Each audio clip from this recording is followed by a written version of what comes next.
Hi అండి. శనగపిండితో టేస్టీగా జంతికలు ఎలా చేసుకోవాలో నేనైతే చెప్తాను. ఒక డబ్బా శనగపిండి, దానికి సరిపడా 4 డబ్బాలైతే గనక బియ్యపిండి తీసుకోవాలి. దీనికి మనం మొత్తం పిండంతా అలా కలిపేసుకొని 4 టీ స్పూన్ల వామ్ అయితే వేయాలన్నమాట. మనకి రుచికి సరిపడా అంతే కారం, కొంతమందికి ఎక్కువగా కారం ఉంటుందో లేదో చూసుకుంటే 3 టీ స్పూన్లు, నా దగ్గరున్న కారానికి 3 టీ స్పూన్లు కారం అయితే కలిపాను. పావు టీ స్పూన్ పసుపు కలిపాను.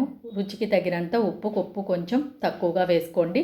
నేను ఫ్రెష్‌గా తీసినటువంటి వెన్న పూసని నా దగ్గర ఉన్నటువంటి పిండికి కేజీంపావు పిండి కాబట్టి అది సరిపోతుంది కాబట్టి వెన్న పూసని మొత్తంగా కలిపేసి చేత్తో అలాగా కొంచెంగా నార్మల్ వాటర్ కలుపుతూ నేను చూపించిన విధంగా కలుపుకొని పిండిని ఒక 20 నిమిషాలు పక్కన రెస్ట్ పెట్టండి.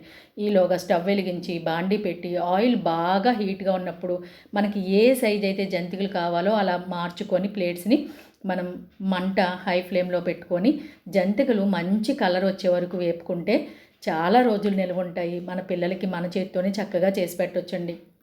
ఈ వాము వేయడం వల్ల మనకి కడుపు ఉబ్బరం అలాంటివి ఏమి కూడా ఉండదు. చూసారా ఎంత మంచి కలర్ వచ్చినాయో. నేనైతే పెద్ద పెద్ద చుట్లే వేశానండి, ట్రిప్కి ఒకటి చొప్పున. చూసారా చేతితో ఎరిపితే ఎంత గుళ్ళగా ఉన్నాయో, చాలా టేస్టీగా ఉంటాయండి. ఒకసారి ఇలా చేసి పెట్టండి. ఎలా ఉందో నాకైతే కనుక కామెంట్లో తెలియచేయండి.